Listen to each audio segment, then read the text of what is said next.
there will never be a good time. Maybe I'll always be a work in progress.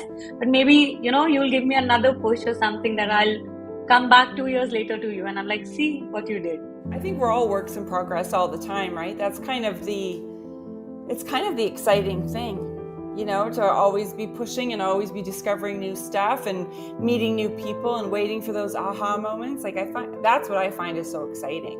I think we live in such a time where everything feels like you have to do it now, and the thing is there's time. I was so mortified by the thought of anyone seeing my work that I didn't want people to see it. We just passed the 4-year anniversary of my dad, and I still like that. My table will never be even again, and I love my mom so much.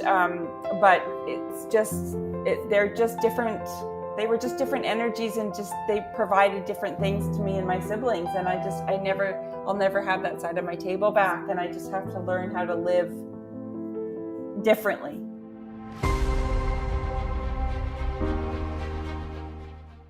So happy to see you because I remember when I first actually spoke to you, that was via the Art Queens call. I was having a really hard time. And I remember I asked you a question and you gave me an answer where I was having a very hard time. And you were like, you know what?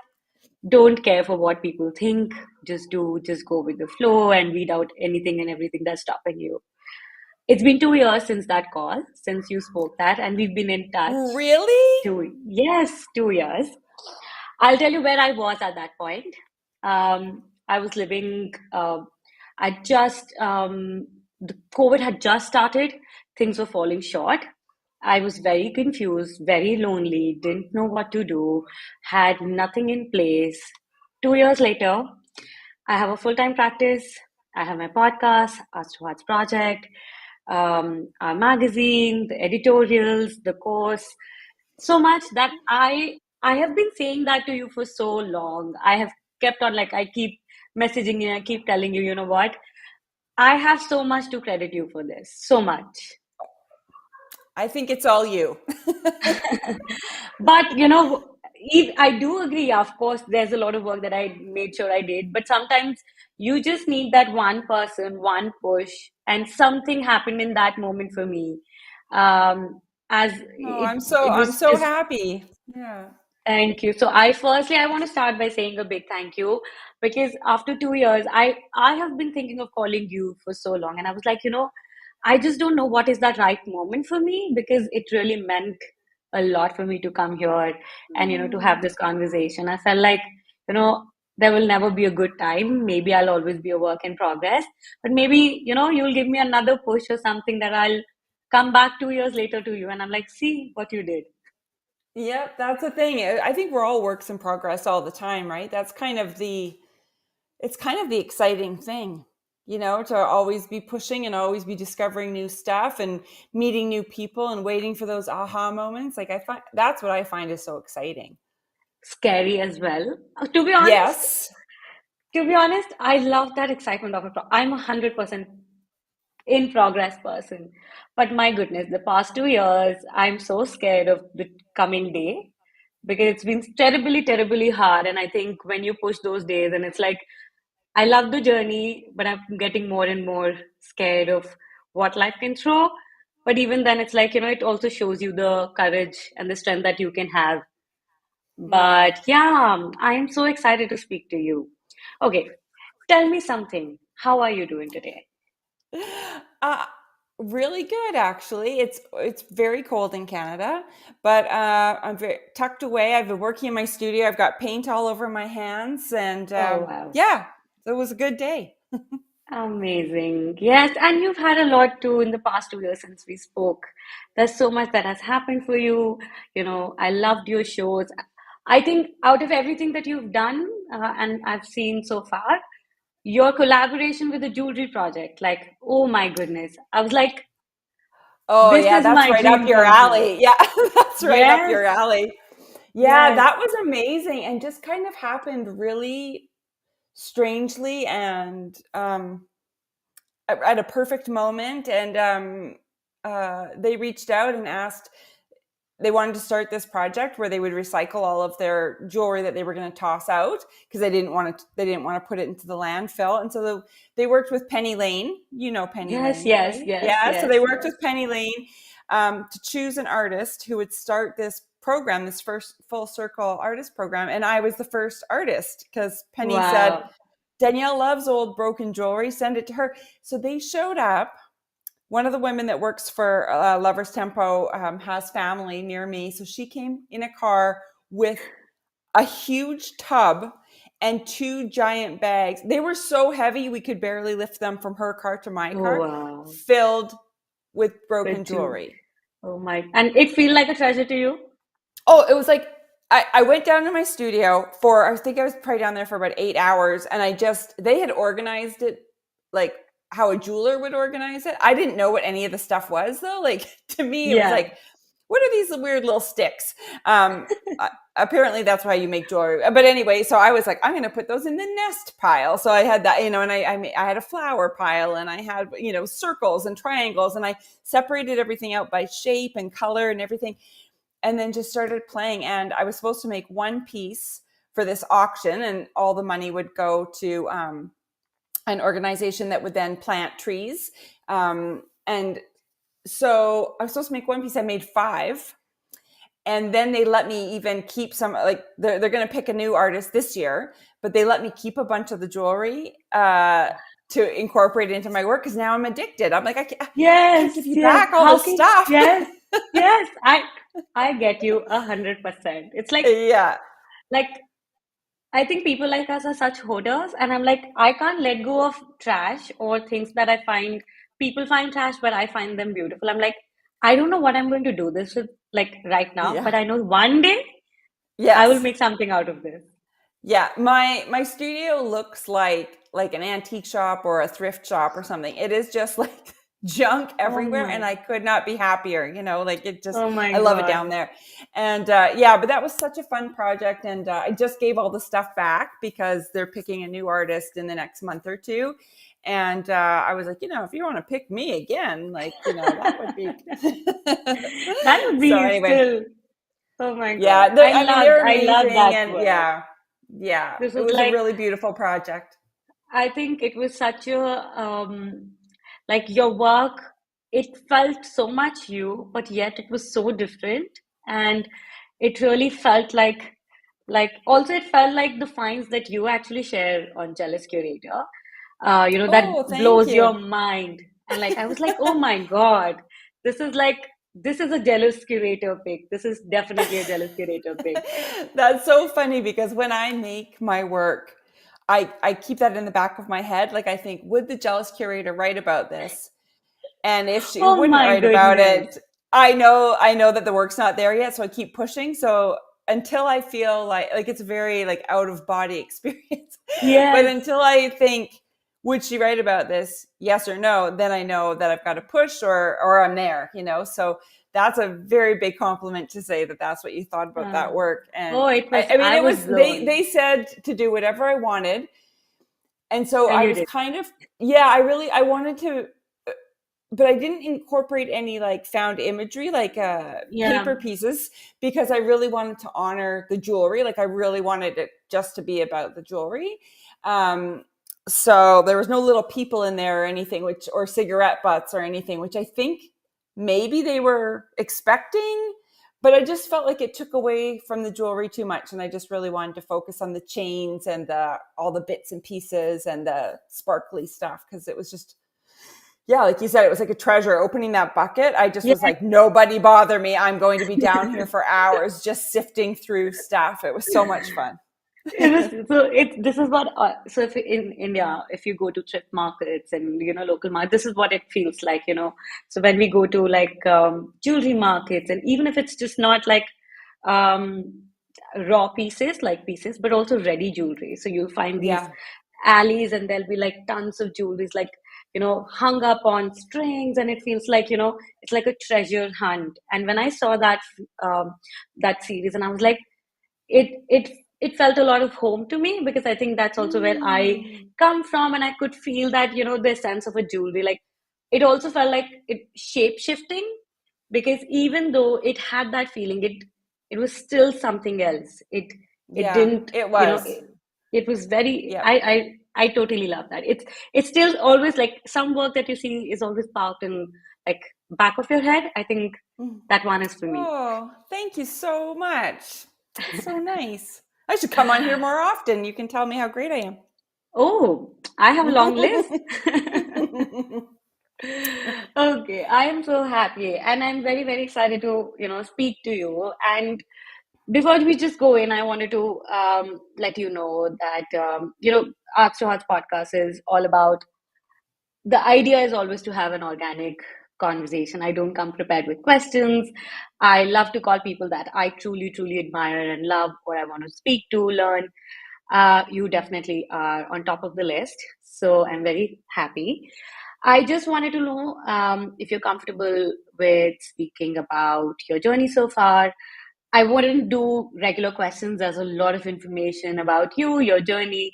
I have a lot of questions about um, I want to ask you about, I know you've been taking a break from the podcast, your journey with being a jealous curator and being your artist yourself. And Yeah. I think I truly feel the flip side and, the overlap, yet the juxtaposition of both the things. And I've heard the recent conversations with Andy. So I really want to touch Mm. upon that and see what you feel about it. If you're okay talking about Yeah, grief, totally. if you're okay talking Hmm. about grief and how that impacted you, because Yeah. I'd really love to speak to you about that and anything else that feels, but these two things about your journey, if that's okay with Yes, absolutely. I'm an you. open Perfect. book. I love that. Okay. Something that's been on top of my mind. We've been missing art for a year. I know you're coming back. I recently, for the first time, so I did my podcast for 1 year straight, 100 plus episodes, no break at all, never missed a week. And Wow. and then 2 months ago, and all of this while I lost my mom, there was a whirlwind at my home in my personal life. But it was one thing that I think it really helped me push myself. But I realized at one point I pushed myself too far, Mm. and I was like, I was too afraid to take a break because I think maybe the fear of losing out, the fear of letting something go, something that I've built very with a lot of love. But I did. I know you've also recently taken a good break, and a lot of us have been messaging you, missing you out, and always I remember pushing you like, when are you coming back? And you were like, I will. So I just want to ask you, and you've also spoken about this on Andy J Pizza. Can you talk us through what really has been happening behind the scenes with the break, with you, the podcast, and what have you been feeling? Yeah, it's a whole bunch of things. So I've done 227 Oh, episodes. goodness. They're all artist interviews. Um, I felt like you for the first few years. I was so proud of it, so into it. I couldn't wait to post the next episode. And then in 2018, so about 2 years into it, my dad died suddenly, I'm and so sorry. and I know you know that kind of Yeah. pain, and it was a shock. Him passing was not expected, and I just stopped caring about anything. I just didn't want to do anything. I was Good. so mad. I I was know. so mad at him Yeah. for being gone when I still needed him. I was mad at everyone who still had a dad. I was Oh my mad that the God. world was still continuing. Like, how could people be going out for lattes and going to the movies when I didn't have a dad? How could I possibly record a podcast and ask people about their lives, because I did not care about anybody. I I was just so deep in grief that I just was like, ugh. So I took quite a break then, like probably 9 months. And then people were saying, please come back, please come back. And I thought, okay, like I should, And so I did but I didn't do it for me. I did it for everybody that was asking me to do it. Absolutely. And I still enjoy it. I still enjoyed every single one of those conversations. But mixed in with all of this is that I've always had phone anxiety. Like I don't even like phoning for pizza. Good. I love that you can online order from almost Yeah. everywhere now. Yeah. And after my first maybe 50 to 100 episodes, I ran out of people I actually knew. So I Yeah. was just like, I was just like Yeah. cold calling artists who I admired. And every time I was going, I would have so much anxiety about, Oh my God. I'd just be so nervous. Do you feel like that? Do you feel nervous to call people or no? If it's coming from you, you can't.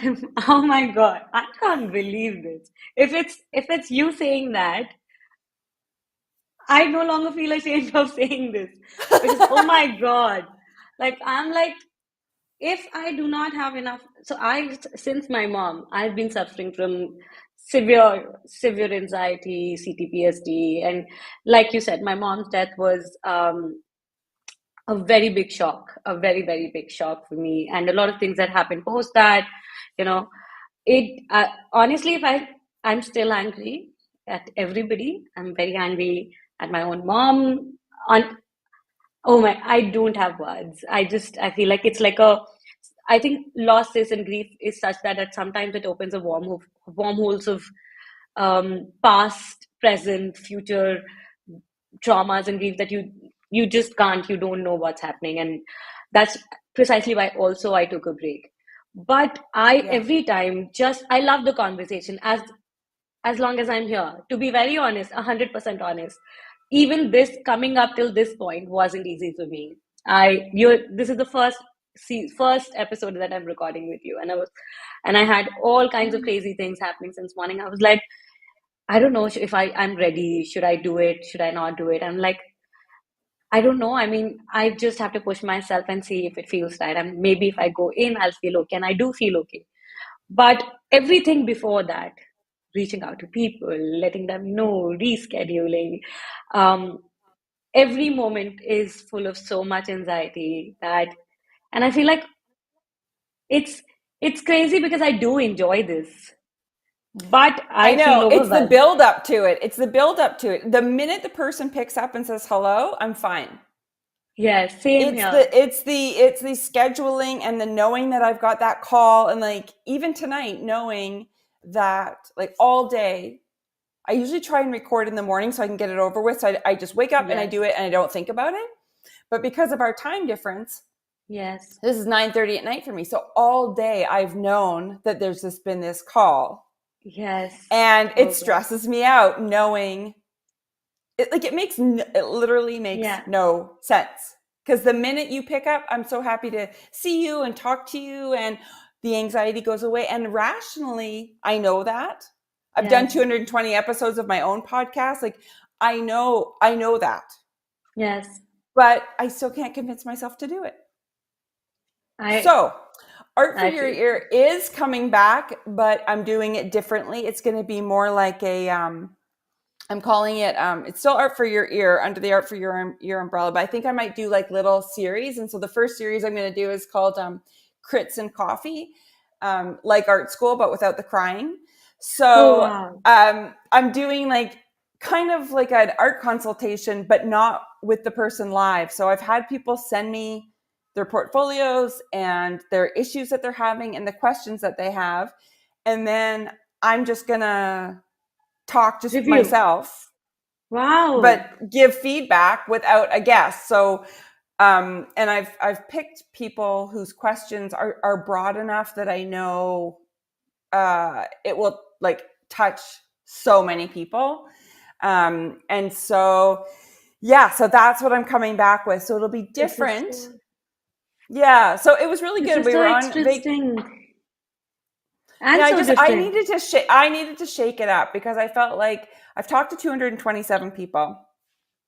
I mean, there's endless amounts of talented people. So there's more people I can call, but I just, not that I was bored of the format. I don't know. It's like creativity, right? It's like It's as if I'd been painting sunsets for 7 years, and For a it's like, well, long. I want to paint a seascape. Like, it was just like, Yeah. I just want to do something different creatively. Yeah. And so my husband and I had a big long talk about it, and kind of strategized. He was like, okay, well, what are the what's it called, like the sore points, like what don't you like? So I said the anxiety of like scheduling Reading guests, it. blah blah blah. And then he's like, okay, and what do you like? And I said, well, I love knowing that people come away from it feeling like recharged and excited, and like that they're not alone. And he was like, okay. And he's like, and what do your listeners want? And so, we went through all of that. And then and because I had such a terrible experience at art school with critiques, Yes. and feeling like, that to the point where I didn't want to show anyone my work for about 20 years, just Goodness. to have like positive reinforcement. Like, you can get feedback without it being soul crushing. You can get feedback. The whole point of it is to actually push you forward and encourage you, right? It's not to crush Right. your dreams and stop you in Right. your tracks. Right. And so I thought, okay, well, maybe I can take that bad experience that I had now, like 25 years ago, and turn it into something good for other people. So that's what the new podcast is going to be. This is so interesting. And you know what? Um, I get you because, you know, so I think that's how we get creative with our own problems and how we approach solutions differently. I remember after my mom, I really I went into a cocoon. Um, I felt like I went in so much of a shock that for 1 year, I just worked um, I escaped. I escaped into anything and everything I could, not confront my feelings, not feel the reality, but also the anxiety that was getting harder every day. And it was like, so I had one of my colleague who was supporting me for everything I was doing. And I was like, you know, I can show up for the call. I can I can do that part, but I don't think I can do any of the other part. So I recorded so much all that time, and I'm very grateful for her support because she would do, we would discuss and I would keep sharing, and that's something that really helped me because you know what, when jealous curator reaches out to people, they're excited and they're like, oh my goodness, you know, you do not need to push people and explain them that this is something that's going to value their time and all of that. And I was like, so when I would reach out to people, I would always feel this difference, that I always felt, oh, this is too far-fetched for me, or why would this person would Mm. like to come on this podcast, or why would they be interested? And I was like, so I would just tell Just so her, you know, I felt exactly the same way. I always felt exactly the same way with but do people. you feel that way today? Oh yeah. Really? Oh my Yeah, there's goodness. people, there are artists who I would love to talk to, that I'm like, oh, they would never come on. And like Sandy Skoglund, I had Sandy Skoglund on, and I Yes. like studied her in art history, and I saw that she commented on one of my posts one time, and I was like, oh my Oh. god, Sandy Skoglund's following me. So I quickly messaged her, and I was like, hi, would you want to come on the podcast? She was like, I would love to. And she's just the loveliest, most amazing woman. And so it just goes to show, I mean, everybody has those like imposter Yes. syndrome things. Yes. Okay, anyway, so go on. So you were feeling like you couldn't reach out Yeah. to, yeah. So I was like, maybe if this is becoming a barrier, and it wasn't that I intended. It was just that I was dealing so much within my own personal life that I couldn't be so responding. And she was like, I will reach out to people. And we had this email template, and I would just, tell her, oh, I really think this person would be interesting. Can you just drop an email? And it worked out so great that I didn't have to reach out to people, and she would just send those emails and do the scheduling. And I would, even though like recording is not that easy, like, set up the whole thing, and, like, if technologically also it takes a lot of movements, but Yeah. it did make me like, it did make things a lot easier. But when she no longer was taught, she went for her further studies. That's when I was like, that's where I reached your point. I was like, I cannot do all of this on my own. It's too overwhelming. I was feeling so burned out, and at one point I felt like if it's going to go, then it probably would go. Um, my mental health had gone really, really, really crazy, and I was like, I need to take a break. And Yeah. what's even strange? What happened was while we were doing these podcasts, and I just told you like we are doing this video, and I've been doing the video podcast for very long, like ever since we've been recording. I've always recorded video, but we've never published video podcast. And Okay. and I had this idea that I really, really wanted to do. Really wanted to do in-person podcasts, and it was also like the drive, like I said, when you're trying to escape grief, and I was, I think, trying to escape what was happening around when I was pushing myself so much into work, like more, more, more. And I tried to do that, and I collapsed completely. It got so overwhelming that I was like, I cannot do this anymore. Like, I can't, let alone in person, I just can't do this. Yeah. I reached Yeah. that point. I was like, And were you still making your own art through all of this? oh, so for the past 2 years, I haven't been able to like be at one place. And all this time, I felt crazy. Like in the beginning, I felt like, oh my God, I'm not in the studio as much as I could because I wasn't staying at one place. I didn't have one place to stay. And I felt like I'm no longer an artist and I will never be able to. Why do I even feel like because I'm not there? And like all of that. I just made a post recently also about it. And the most crazy thing happened. I had very little time. I was like, I would make sketches, and whenever I would go in the studio, I would make something and come out and make something. And I made one of my best, something that I feel very close to, my best body of work in this time. Even though it didn't feel like that's the part where we feel like I always felt like if I had to go into the studio to make a good body of work, I had to be in the studio all the time. Or that, you know, I think I was making progress, but it wasn't in the way I felt or I expected Right. myself to. Mm-hmm. Even I think you don't realize what a shock or a grief or loss can do to you. And I think I didn't realize it for till a year. I felt like I was pushing myself so much that I was numbing everything that I was feeling. And when Yeah. it opened up so bad that I was like, I didn't know I was feeling all of this all through this. And I was just Yeah. pushing myself.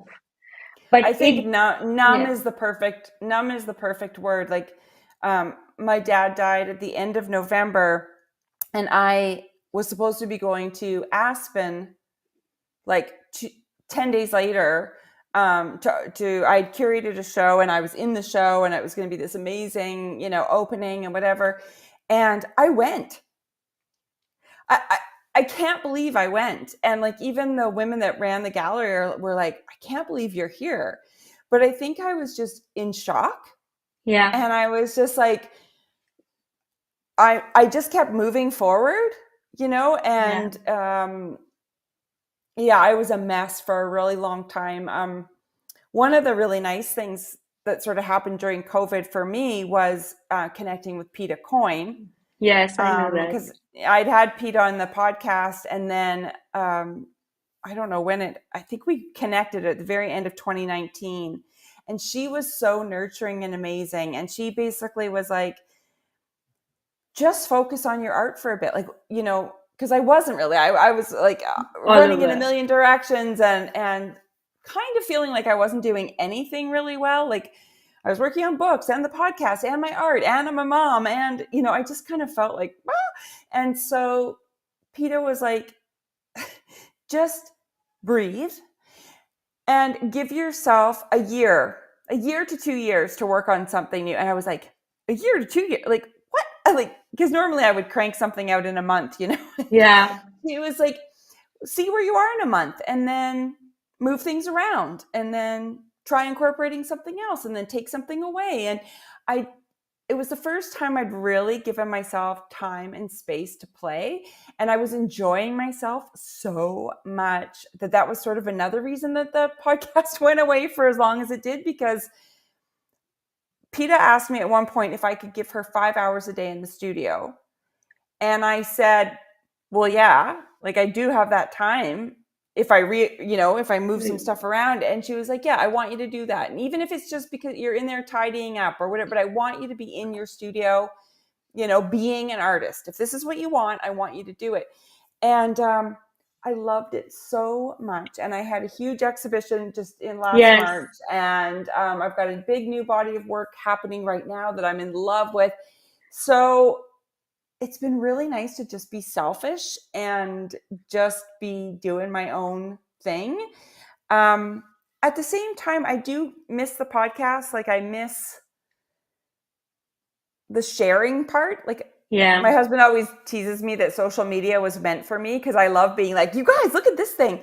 And so I think that's what I'm missing about it. So with this Crits and Coffee thing, I'm going to try 10 episodes Okay. and just do it like a little series, right? And see if If I crazy enjoy. love it, maybe there'll be 200 of them.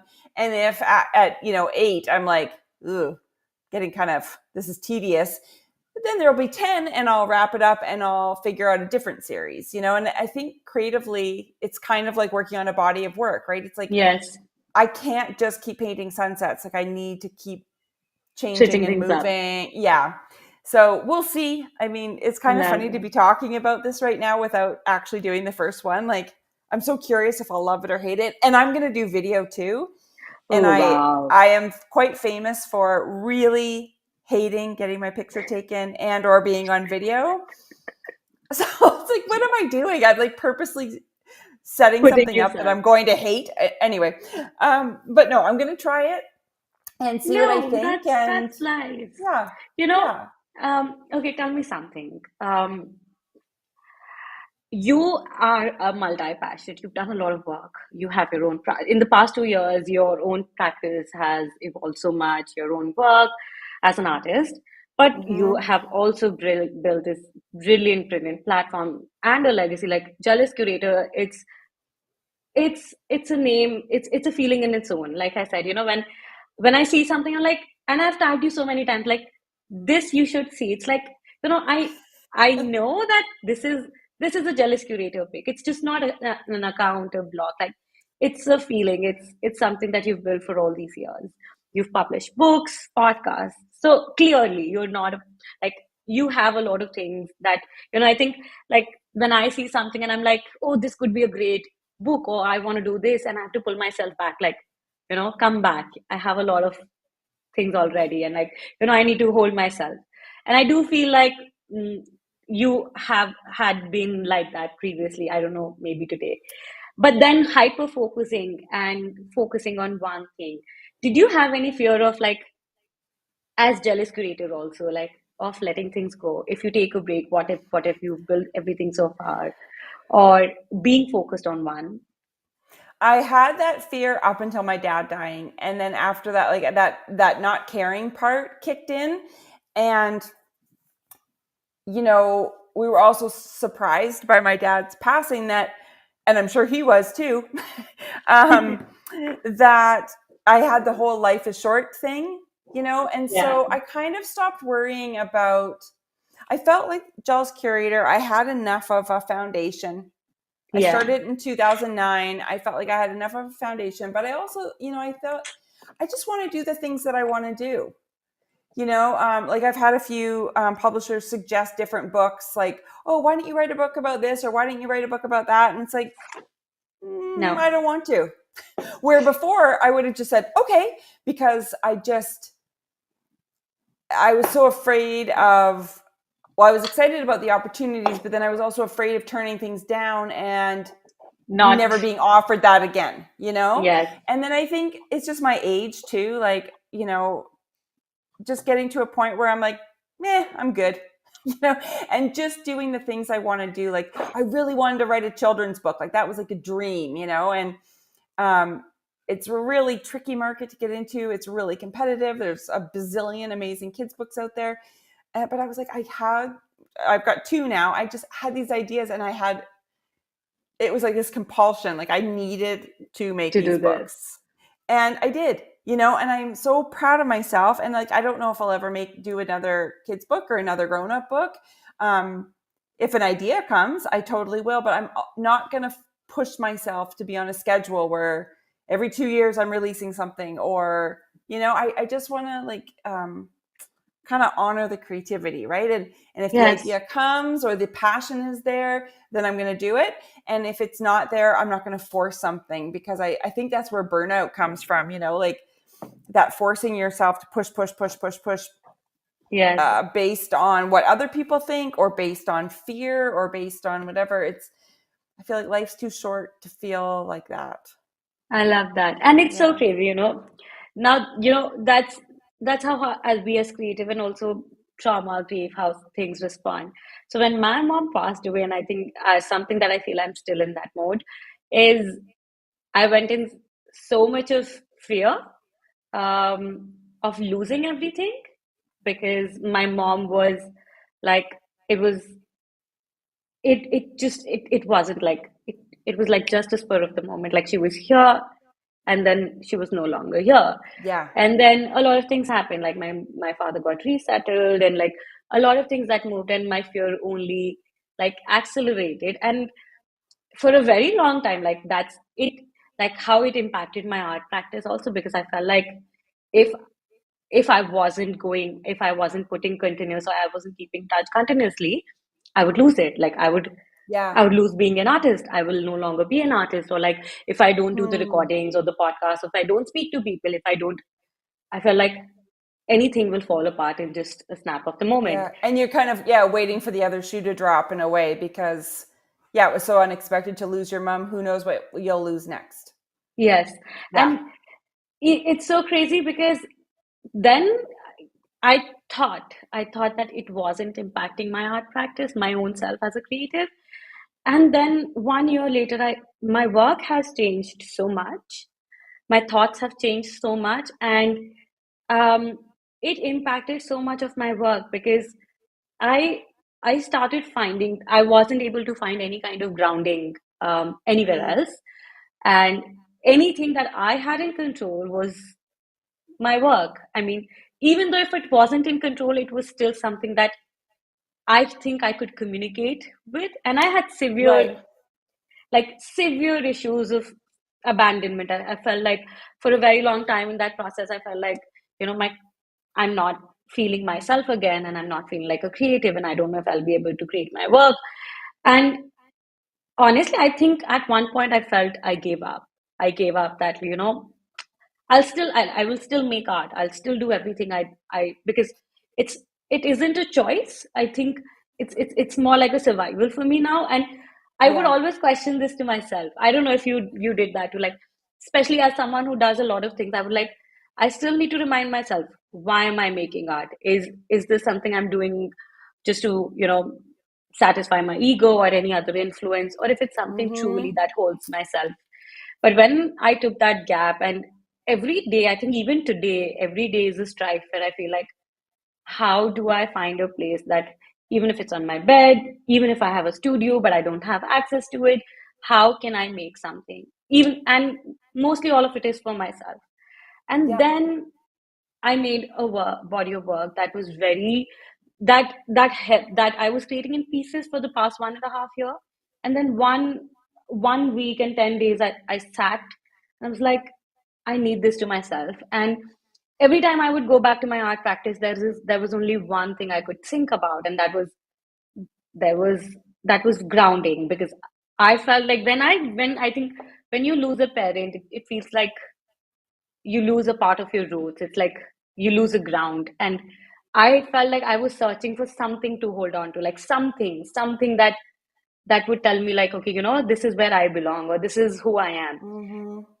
And my practice, my art, I don't think it any longer feels like a practice. That became one thing that would remind me, okay, I would look back, and then I created. So my latest series was actually, that's why I think I also really loved yours, because my series was from jewelry that I saw my mom wear all these Mm. years, and like part of our upbringings. And you know and I felt like, even though she's not here, but in some ways I was trying so hard, and subconsciously, that I started to feel close to her. Yeah. And that happened through my own art. How Yeah. has how do you think your experience has been with your own work? Do you think grief, loss has impacted you over the years in your own practice? Yeah, right after my dad died, I had a big show scheduled in the June after he died. I already knew, like, it had been scheduled for a year in Toronto. And so I made the whole show sort of subliminally. Nobody else really knew, but the whole show was sort of inspired by him. And the work was very detailed, and so it was very meditative. So I could just, it was just mark making. So I'd be mark making, and so I could just basically go on autopilot, make these swooshes, and just think about him. So there was a lot of crying. There was a lot. It was very therapeutic though. And it's funny because I look at those pieces now and I'm like, I don't even want to look at them. I'm proud of them. I think they're nice, but there's so much pain wrapped up in them that I don't like looking at them. And then at the same time, I was having health issues, and I ended up right at the beginning of COVID. I had a hysterectomy, and the incision was gigantic. It was like a 10-inch incision across my belly, and so like trying to recover from that while COVID was happening, like it was just a mess. And so I kind of had this grief of my dad, and then the grief of the loss. Like this sounds, I mean, it kind of sounds crazy, but it felt so strange, like to be in the operating room, and they took this. They took my uterus and my fallopian tubes. They left my ovaries, but they took the place where my baby grew, where my son grew, and they just threw it in the garbage. They just like took it out of my body and threw it in a bin that said medical waste. And I felt this huge sense of loss again, like this like grief, uh, like grieving this part of my body and this time in my life. Like I could never be pregnant again. Like they've literally taken the organ that would, like and so that I was running away from that. I was really, again, mad and sad and literally in pain because I had this giant incision to recover from. It took about 2 years for it to fully heal. And I completely, like, I thought, okay, I can either stay sad and mad, or I can use my artist superpower, because artists have the superpower to turn terrible things into something beautiful, or to express. You can, so many people just have to pack it down. Artists actually have a way of like letting it out and expressing it in a way. So I thought that's what I'm going to do. So that's what the big show last March was, and it was called Self-Preservation. I've had surgeries for fibroids and cysts, and like I think this hysterectomy was like my 5th surgery, and My goodness. the things they take out of you are pretty gross, right? And they were telling me how gross my uterus was, that it was misshapen and this and that, and it was the size of being 6 months pregnant and all these things. And I mean, that's gross. You don't want to think about these gross things in this place that's supposed to be this fertile ground where your Yeah. baby grows. And so I thought, well, I'm going to think of it a different way. I'm going to picture it beautiful and broken. So I started collecting broken pieces of jewelry, old like ceramics from the thrift shop, but I would smash them because I was mad and I wanted to smash stuff. You should try smashing stuff. Have you smashed anything? Not yet, but I should. Oh, you should do it. It feels so good. After my dad died, a friend of mine gave me a coupon for an axe throwing place where Wow. you go We and don't throw have it axes. here, but I would Well, love that. don't throw an axe in public. You might get arrested. But smashing stuff with grief really helps. So I started smashing stuff and then putting things back together, and I was putting them into these jars. And at the same time, I'd always, over the years, as I was having all these surgeries and they kept telling me what was growing in me, being an artist, I always have visuals in my head. And so Visuals, I yes. always pictured my reproductive area like an ashtray. It just seemed like it was like, after a party, like the next morning, Yeah, there's an ashtray and there's like cigarette yeah. butts, but there's a bottle cap in there, and there's like, a piece of old gum. And it's just like, that's what I felt like was my, my uterus. And so I thought, well, I'm just going to do that. So I started like putting these beautiful things mixed together with garbage. And that's what the self preservation became. It was like I was preserving these artifacts. Um, and I poured resin in the jar so it looked like formaldehyde, like it looked like little like natural history museum specimens, but it was Yeah. actually the self preservation of my sanity because I just needed a way to articulate all of this and kind of turn the narrative around because it was going downhill really fast. I think, there's something very important that you've mentioned here because I think, um, I do feel, I don't know if you feel that way. I think a loss like this has at least made me a lot more sensitive um, towards a lot of emotions. I think I feel, as a normal person, I think I feel things a lot more elevated, Mm-hmm. um, more like, let's say, if it's, and it's confusing. Honestly, it's confusing. At one point, if there's something that's happening, I feel like I have such a big loss that I feel in my body and soul that even I don't feel in control of. And when I feel something like, when I've dealt with this, it numbs you out to a lot of things. But Yeah. on the contrary, it's also made me so much more sensitive in the sense that if something is close to me and I think I have a fear, like you said, like, it was a place where your own son came from. So it meant something to you. And Yeah. to someone, it would be just a piece of biology or a body part that has no purpose or like, but Yeah. for Taking your you, gallbladder out. yes, Yeah. yes. Yeah. But for you, it was, it was a part of you. It was a part of your Yeah. It was son. almost sacred. Yeah. And Yeah, because before I had him, I'd had a few surgeries and they basically said, we're not sure if you can even get pregnant. Like, give it a try, but we don't really know. And and then I did get pregnant and I had this beautiful baby and we only got to have one. And then they just took out the thing and they threw it away. And it was yeah, just like, but wait, what? And I know that that organ doesn't make me a woman, but there's yeah, something very, I mean, it kind of does in a way, and so having them just throw it away and like it's incinerated and you're like, oh, okay. And so I really did feel like, I mean, if anybody is listening that is having a hard time with whatever it is, it could be anything, using our art as a way to process that. You don't have to show that art to anyone ever. There doesn't need to be an exhibition. You don't ever need to sell it, but almost as art therapy, like as a way of processing it. And I had over 3,000 clay cigarettes in all of these sculptures and stuff. And just sitting there making these clay cigarettes was, was so meditative, and I would just sit down in my studio for like, 6 hours at a time, just rolling out clay, putting it down, rolling it out, putting it down. And as I was doing that, it kind of let me process everything and think about everything and have a cry and have an aha moment and keep on rolling. And then, it was like yeah, therapy. And if yeah. nobody ever saw that work, I didn't really care because it was so important and necessary to me. And I think that's something that we're so blessed with, creative people, that we can I we can agree. use we can use it to heal ourselves and Yes. hopefully other people. Yeah, so when after my mom, so I felt like I still feel like in this juggle where I feel like, so I'm pretty young when, of course, when I lost my mom, I was 27 when I lost my mom, and I kept on thinking about.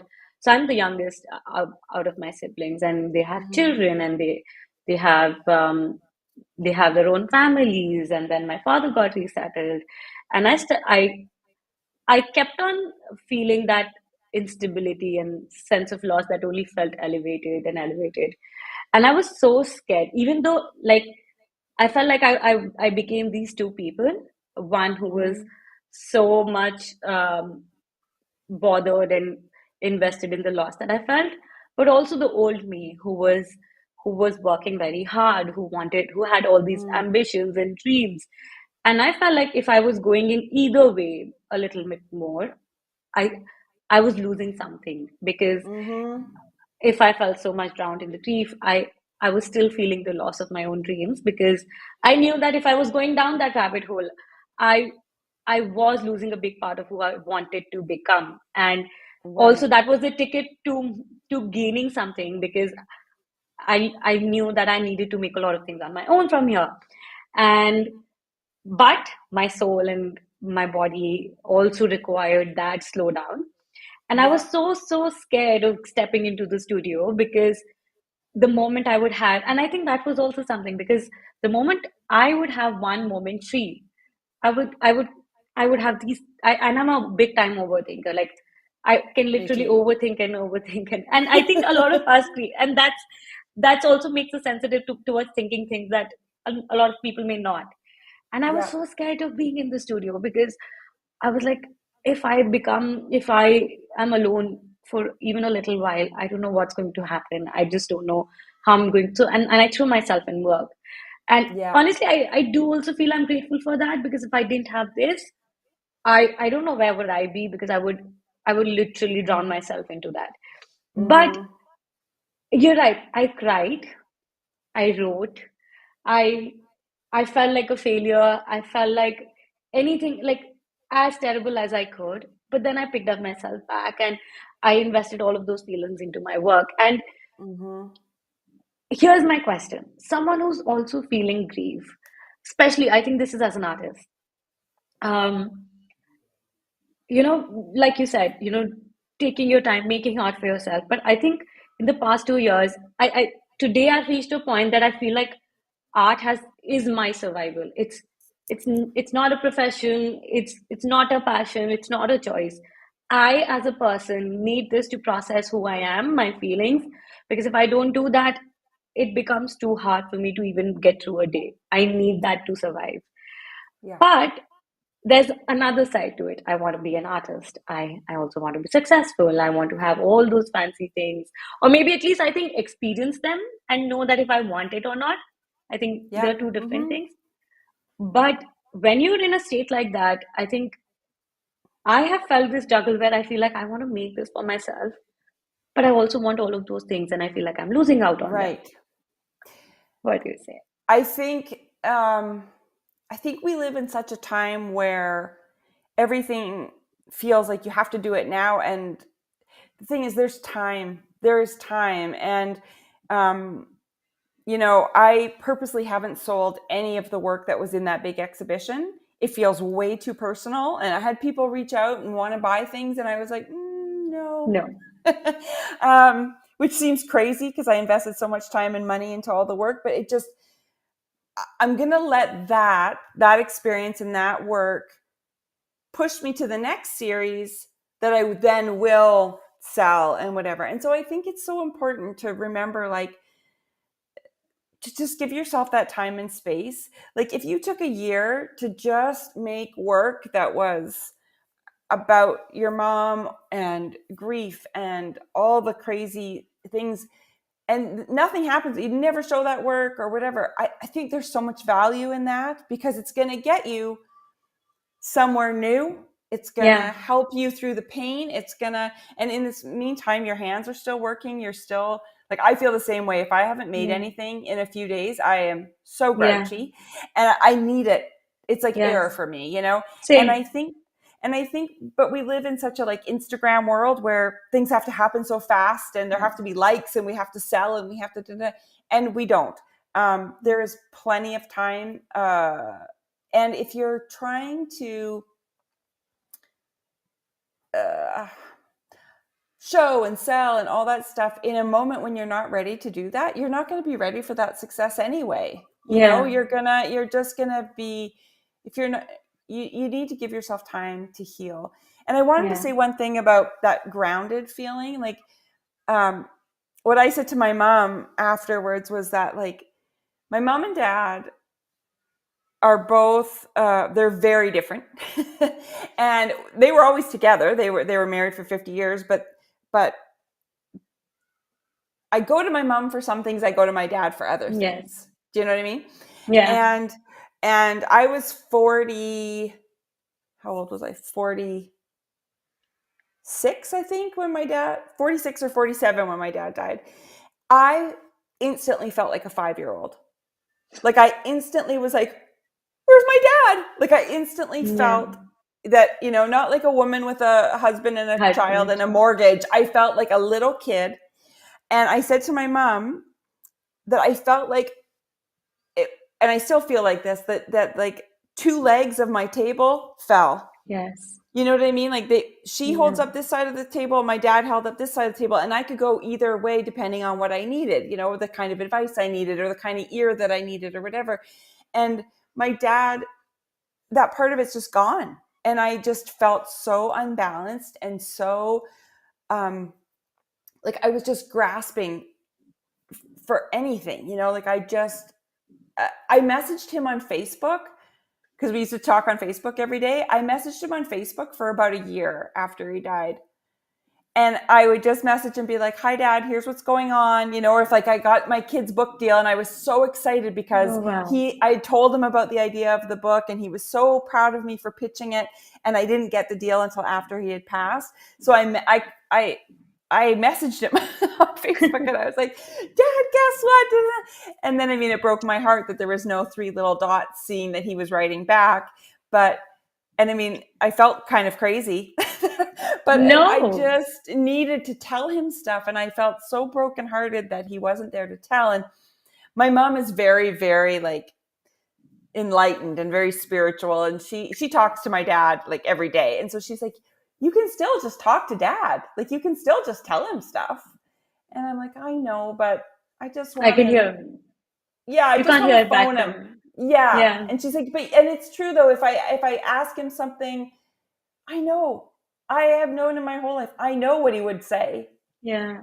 If I'm like, Yeah. oh, Dad, I'm frustrated because, I'm not getting, advancing my career fast enough or whatever. I know what he would say, and so it's like, I can almost hear him and it's like, yeah, I know. Okay.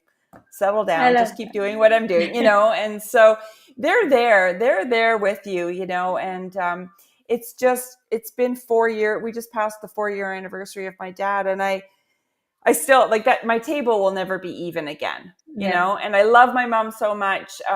But it's just, they're just different. They were just different energies and just, they provided different things to me and my siblings. And I'll never have that That- side of my table back. And I just have to learn how to live Good. differently. Yeah. I, Yeah. no, that's true. And I think I felt so. Like you said, you go to your mom for certain things, and I had my mom for everything. So Yeah. we had this relationship that she was one and all, and I suddenly felt like everything because it was literally like both the legs came down, Yeah. and I Yeah. so you used to message, and I still have some. I used to journal, like I still journal, but after her, so my journal basically became like a letter every morning. It became like a letter to her, and I needed that outlet. And I was like, I would feel crazy because I was like, I know she's not going to read this. I know that this journal will never go out in the world because it's one thing that's only for me, with me, and I never want anybody to see it ever. But for some reason I just needed to feel that one. And I think as a child specifically, like we all, even though she was the center, we all had, like with your parents, you all have separate relationships. Like Yeah. what was between me and my mother was a personal relationship, me and my sister was their relationship. And for once I felt like I needed that something that was just me and her. And then I Yeah. had, like, today I have this big journal that's just me and her, and every day in the morning that's something I do. And it's become like a, if I skip a few days and I'm like, I feel like I'm missing out, I've not been able to Mm. speak to her, or like. And the strange part is that when you have them, you don't realize how much stronger part of the system they are unless you Yeah. lose them. Yeah. I know. And it also just feels like you're never going to. Like you just see, and then all of a sudden, and especially if it is sudden and they're just gone and you didn't get to say the things, you wanted to say or Yeah, I yes. whatever. Yeah, it's just such a process to get head around, and I'm sure you've heard the story of my dad. He was in Jamaica when he died, Yes. and he was there to run a marathon, and then so we had all of the red tape of all the government stuff of trying to get him home, and it was just like it just felt like trauma on top of trauma. And then we were speaking to police officers and all this stuff, like from Jamaica to Canada, and like it was just a nightmare. And um, it was just too much to process, I Deal think, with. at the Yes. time. Yeah, and so, but I think, I mean, I don't know what you believe, but like I feel my dad around all the time. Like I know, like right after he passed, I could feel it felt like a hot hand on my back. Like I felt like I thought my husband had his hand on my back. Like that's what it felt like, and there's nobody there. And every Yeah. now and then, if I'm feeling like if I'm having a really hard time, I'll feel that. I'll feel that pressure on Mm. my back. And I just feel like it's my dad just being like, it's okay. Like, you're good. Yeah. And so I have to believe that he's nearby Yeah. because I still need him. I wear I my still mom's need him. clothes every day. Yeah. Every day. I don't let go of it. Like if there's something that's happening and I've every constant thing, I feel like she should be here. This is her moment. This was her. And I'm like, I started believing in things that she did or continue things that she would do and nobody's doing right now. Yeah.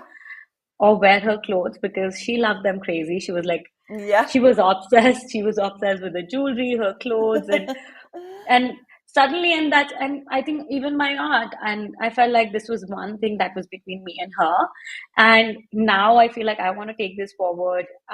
It's made me more comfortable with who I am. I think the past 2 years, even as an artist, I have felt like I have embraced my own roots because I think she's gone to the ground. Like I feel that now that she is Mm-hmm. a part of my root and I need to embrace that and I feel more comfortable and I feel more grateful for how I grew up and the culture. And she was my source of like she was an artist for me. She was an amazing artist. So she was one person who, and you like you said, I come from like India is a very patriarchal country, and so Mm-hmm. she would be constantly be that one push. You need to keep going. You need to make this for yourself.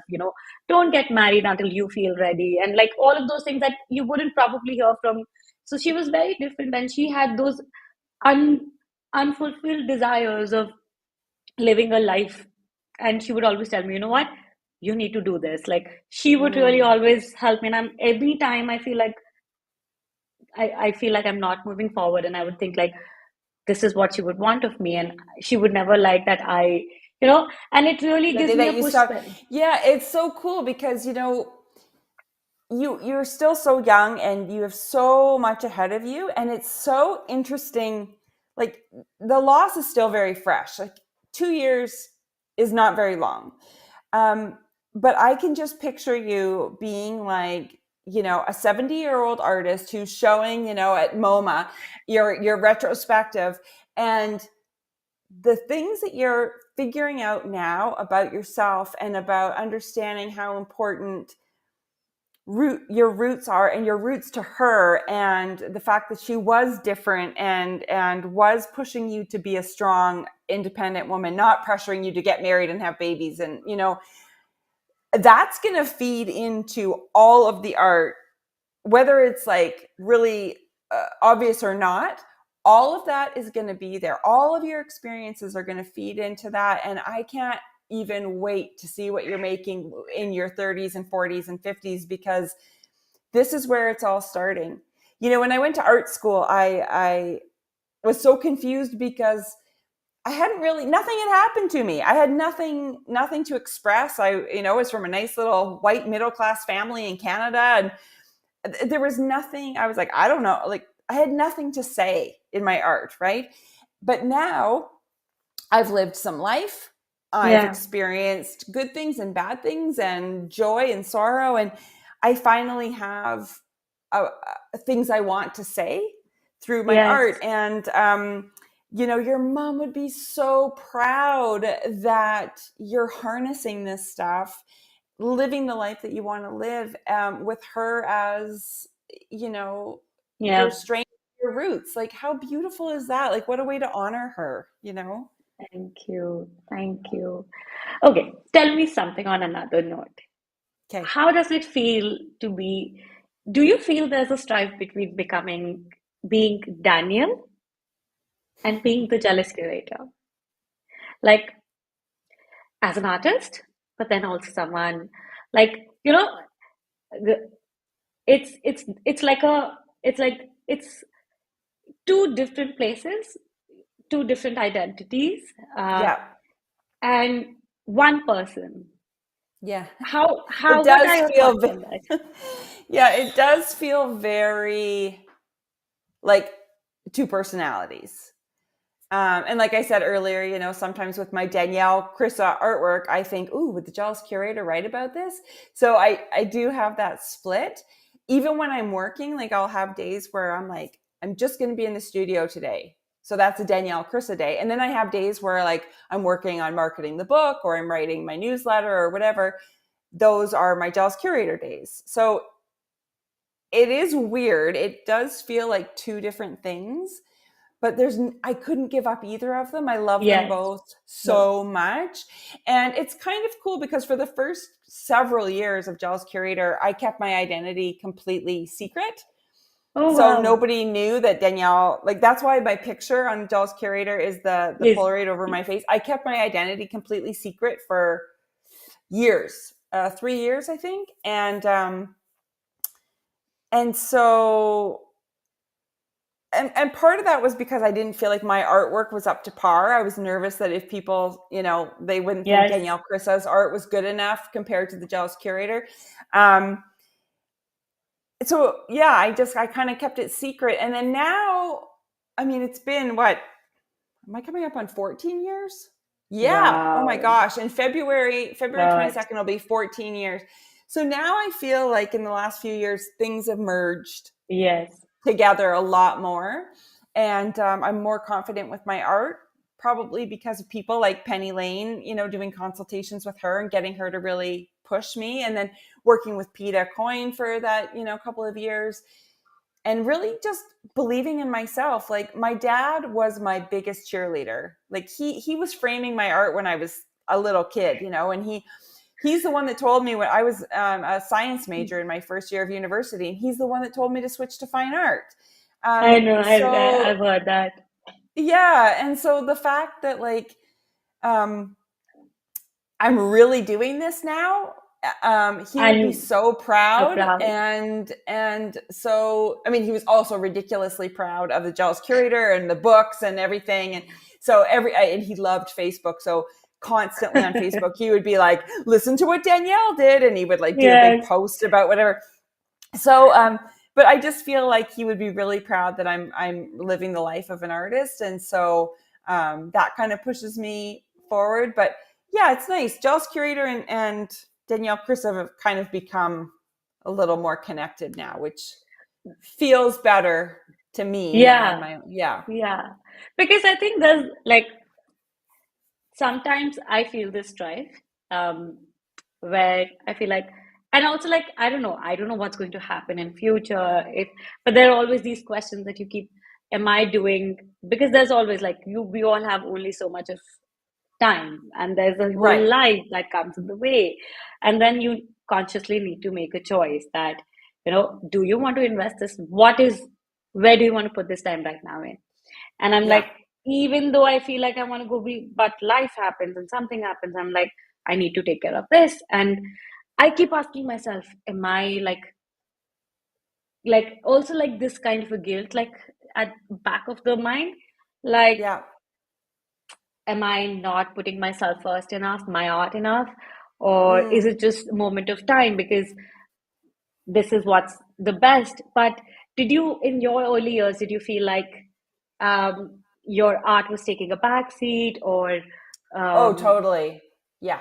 My art how was did you deal with completely that? about it was that was fine with me because I was so mortified by the thought of anyone seeing my work that I didn't want people to see it. I was so embarrassed, and And then even once I did start showing, because I have pushy friends that own galleries that I met through Jealous Curator, and once they found out I made art, they forced me to show my work. And I wouldn't even promote the shows. I wouldn't even tell people that it was happening.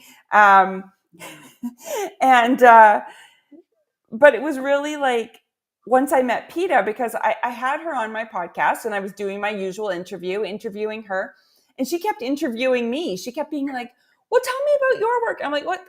No, I'm trying to interview you. And she's like, well, I really want to know about you. And after the call was over, she said, I would really love to work with you because I think there's so much potential. I think you're really smart and talented, and I would love to like work with you. And I was like, okay. And that was in 2019. And that was what it was. That was really, I think it felt like a new cheerleader. Like it felt like somebody being like, and she didn't get mad at me, but she got a little bit like, well, what do you want? And I said, she said, do you want to be a commercial artist or a museum artist or not an artist at all or an author or like, what do you want? And I said, I want to be a museum artist. I want to see my work in MoMA one day. And she was like, okay, well, let's go do that. That said, I still have written my kids' books that I'm still doing, whatever. But I just manage my time, and I don't feel like I need to be doing both every day. If I only get to the studio now a couple times a week, then so be it. It's not gone. It's there, but I'm busy this week and I'll get to it. And then sometimes I don't do very much with the Jealous Curator. Like I took that huge break from the podcast and just focused on my work. But while I was taking a break from the podcast, I was still writing my newsletter every day. I was still posting to Instagram every day. So I just find a way to balance it because I love them both so much.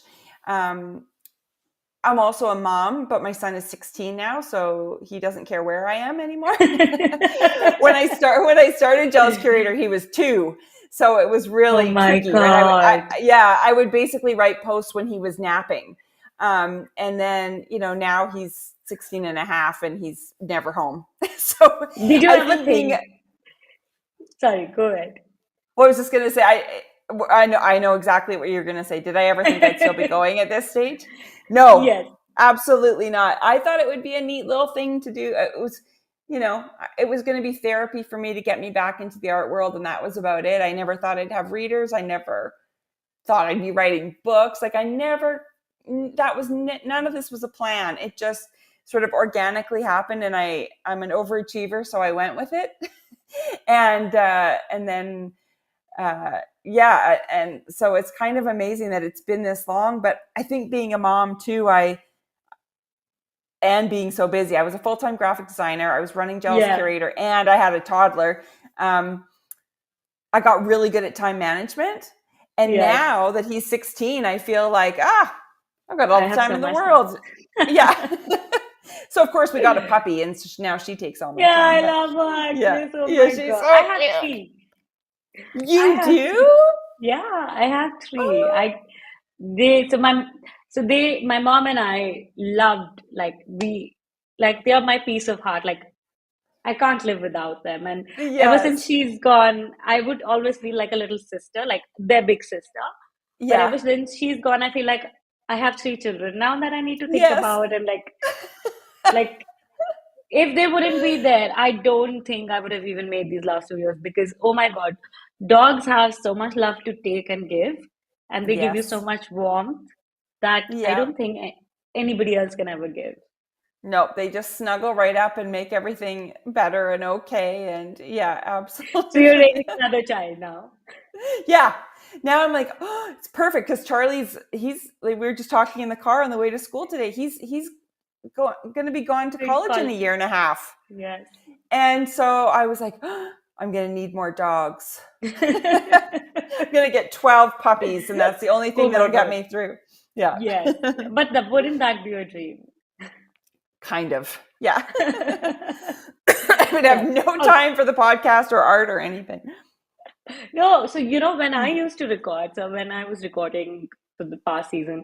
So I would have all my three girls, like they would sleep on the bed with me, and I would set up cozy on the desk, and I know that all of them are sleeping, and one of them snores so hard, so I would like literally put her under blankets. I'm like, but I love that way. Like it, I just made it work because I really wanted to make it work, and I was like, I still love recording with them in the room because Yeah. if they're out, they anyways will keep scratching the door and keep coming in. Yeah. I'm like, Yeah. why don't you sleep here, snore, Yes. do whatever you want, but be here. Oh my gosh, that's so cute. Yeah, Okay, I don't tell know where me, Agnes is. Somebody's where keeping is her. she? I think she's sleeping on the couch. I think my husband's keeping her behaving nicely. As soon as I close this door, she panics, like she thinks I'm Yes. trapped in here, so she's going to come and Mm. rescue me. And anyway, See, oh, so she was one for bad them. today. She was running through the snow and she ran up our mountain and wouldn't come back. And oh my god. Anyway, You've she got came back naughty child. eventually. Yeah, Spoiled yeah, and she's a very naughty. yes. She can be very naughty. Anyway, I digress. Yeah. Okay, tell me what's coming. What you I want this episode to be about Daniel. I love Jealous Curator. I know there's a lot of Jealous Curator out there, but for some reason I wanted this episode to be about Daniel Krissa. So I'm going to ask you first. What what is Daniel looking forward to now? Where like I feel like a lot is going to happen for you. Like in the past 2 years, like it's of course we've heard about Jealous Curator, but I think Daniel took over a lot of you this time. So what's Yeah. coming? What are Yeah. you like? Well, I joined a ceramics studio. I've always Yes, wanted to I do saw that. ceramics, and I thought I couldn't do it. I was basically told in art school that I wasn't good with making things with my hands, so I somehow believed that. But my friend owns a studio, and so I just took a class there to support her, and then I was like, This oh is it. boy. And then I joined as a member, and so I've been working on a whole bunch of when I was in Venice for the Biennale in the summertime. It was a really weird, magical experience. I've been there. This was my fourth year, but it was very witchy, very feminine, Wow. witch related because the title of the Biennale this year was Milk of Dreams, which is a book that Leonora Carrington had written for her children. And she was kind of witchy and an alchemist and a surrealist painter. And so a lot of the theme of the show was Sure. her and her, other female artists that were working in a similar way. And then in the group that I was there with, I met a couple of women who I just completely bonded with. And it just felt really like, I don't know, there was just something in the air. And so all I could keep picturing was slabs of ceramics in collage form. So I normally cut things out of paper and collage them, but all I could picture was like pieces of clay, all individually fired and glazed and then put back together as a collage.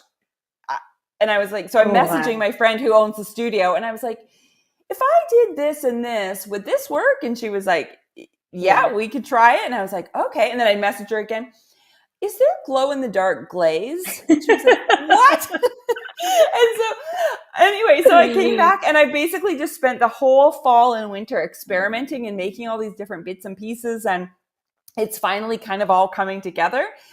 Granted, ceramics is really, really I'm loving slow. those hands.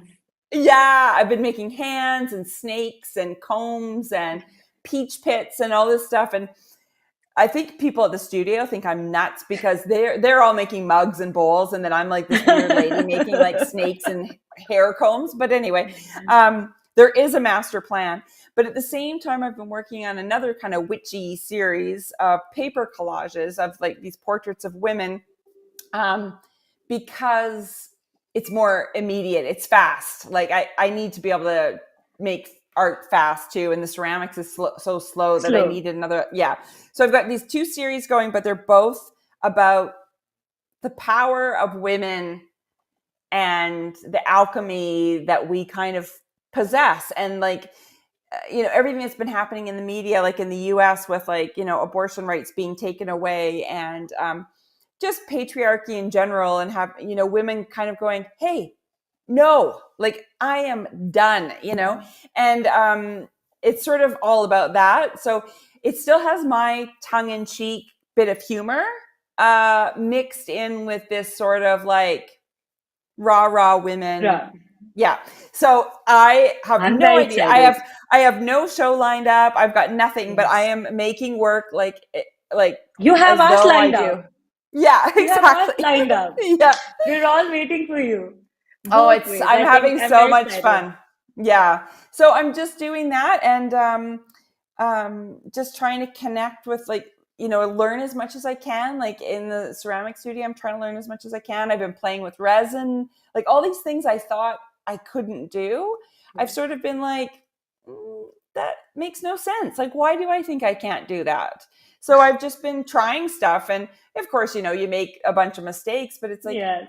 I just keep going. And And that's the fun part, yeah, specifically in our creative practice. it's been so much fun. And then the thing I'm super excited about, which is Danielle Krissa / Giles Curator, is the kids book. It comes out in March. And this is my Yay! I second love one. them. My How to first spot kids an book, artist. yeah, How to Spot an Artist, came out right in the middle of the pandemic. So the whole Yes. book tour got canceled.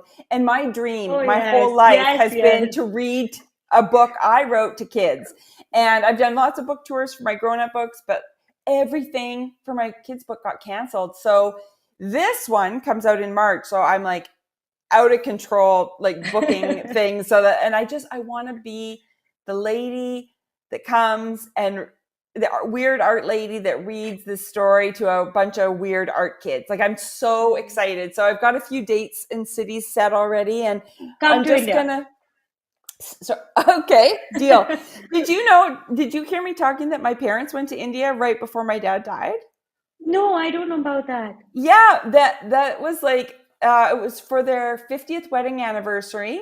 My mom has always wanted to go to India, so my dad planned this 6-week trip to India and Nepal, and it was so crazy because they came home and he's showing me all of his pictures, and his favorite part. So they flew around. They got a little plane and To the flew around the country. top of Everest and did the whole thing, and they went to the Taj Mahal. They did all this. Oh, His I live favorite. in I Agra. know I you remember that. do. I Yes. know you do. He said his favorite part was, and this was crazy, he told me this 10 days before he died. His favorite part was the cremations on the Ganges River. He loved it. He said it was the most. I was like, what? I was like, Dad, that's so morbid. And he's like, no, it's not morbid at all. He's like, it's so beautiful. And he said, there's marigolds everywhere. And Yes. he said, people are so happy because it's that if you get permission Yeah. it means Do it's a that. quicker path to heaven, right? Yes. Yes. Yes. Yeah. And so my It's dad like was the like, holy place in India. yeah, and he just thought it was the most beautiful thing, and that's all he talked about. And then he died. And I was like, oh, I wish we could have set you free on the Ganges, Dad. And so actually I have a Oh, pair of his cowboy boots, and I have some marigolds on his boots because but it's so funny. Yeah, so they had yes. just been there, Oh, and wow. yeah, and he bought my mom some fancy jewelry. She was like, what are you doing? We spent so much money on this trip. But now she wears them every day. Yeah. And yeah, so anyway, it was I kind of love that. neat. Yeah. I love that. I'm very sure like you would love India so much. So I've recently gone to Golden Temple like just before the new year, and like just sharing because how you just shared like the ceramic, the part, like you'll find so much in like you'll never feel like an odd one out because that's what a lot of like the temple is made out of ceramics, pieces Mm, coming together, and so it's like whole like you would go crazy. I'm telling you because I was like, I do not want to go back, and there's so many yeah. like it's like a heaven, and that's what I really like and enjoy about your work because I feel like that tactileness and that Mm, surface and experimentation and like pieces coming together. So for Well, you, even I and think like it'll be when like when you were a talking about the markets, like, yes. and Oh I've heard my like God. this. My mom and dad had pictures of the spice markets, like just the colors and the Colors. perfect like piles and everything. I think I'd be in heaven too. Come, I'll take you around. Okay, okay, deal. Let's do that. And then we'll make Okay. collages and like we'll be like those two like and I have a beautiful studio here also that you can like by the river and like oh my Oh my God, wouldn't God, they? Let's do that. that sounds like a dream. Yes. Bring Agnes also. Okay.